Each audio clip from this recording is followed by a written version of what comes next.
What's up, gang? Case here with our at-home strength work for Friday, November 20th. It's deload week still, so we're testing out our new movements for this upcoming strength cycle. We're going to be working on some gymnastics movements. We have some pike holds, which is going to be a baseline progression for handstands, and then we also have a core complex working that strong gymnastic hollow position down on the ground.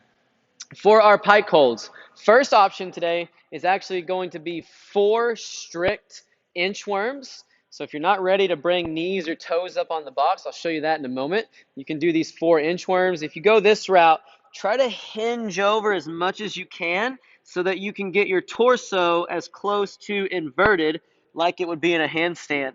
Spread your fingers wide. Try to keep your arms stiff as you walk out, and then give me your best plank push up in the bottom.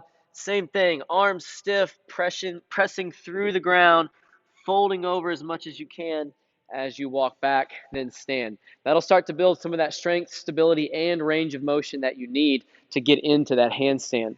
Option number 2 today is going to be putting your knees up on an object. If you go this route, go a little bit higher with your object. That's going to help get your hips in a better position.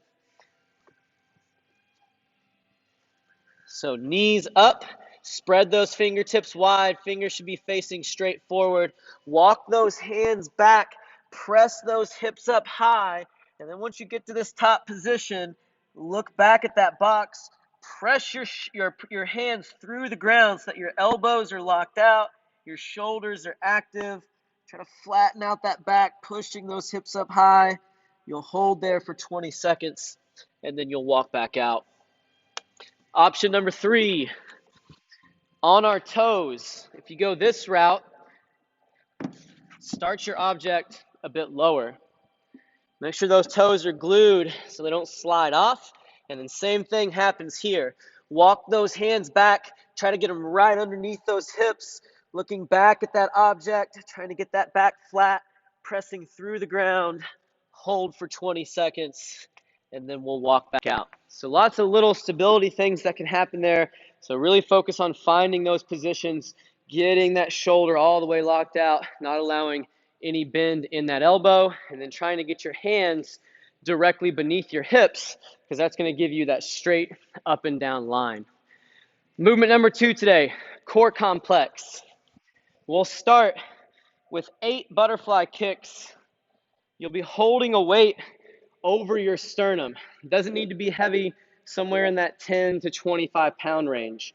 Point your toes, press into that bell, find your hollow, and then every time the same foot comes to the top, that's a rep. So you'll kick both legs, 1, 2, 3, and so on. Try not to let your legs get up too high. Try to keep them close to the ground, but make sure you're keeping that low back on the ground. You'll go right from 8 kicks into 8 crunches. Head starts on the ground. Press that dumbbell straight towards the ceiling. Your ribs should crunch down towards your belly button as those upper vertebrae roll off the ground. Make sure you're not swinging to come up. You're pressing straight up, coming straight back down. And you'll finish with 8 rocks with this dumbbell still over your chest. So we can go straight leg here. Same thing. Try not to swing your dumbbell. Press it straight up and down. Or we can go 1 knee bent. You'll do 4 on one side, 4 on the other there. Or you can even go both knees bent. Try to minimize swinging of the legs and swinging of the arms. This is a complex, so you'll go right from one movement to the next. Having that bowl locked in on your low back, that's your primary goal, really on all 3 of those movements. So be sure you select a weight and a leg method that's going to allow for that to happen. 4 rounds today. Take about a minute rest in between each movement. And good luck on your strength work. We'll see you back soon for our Metcon.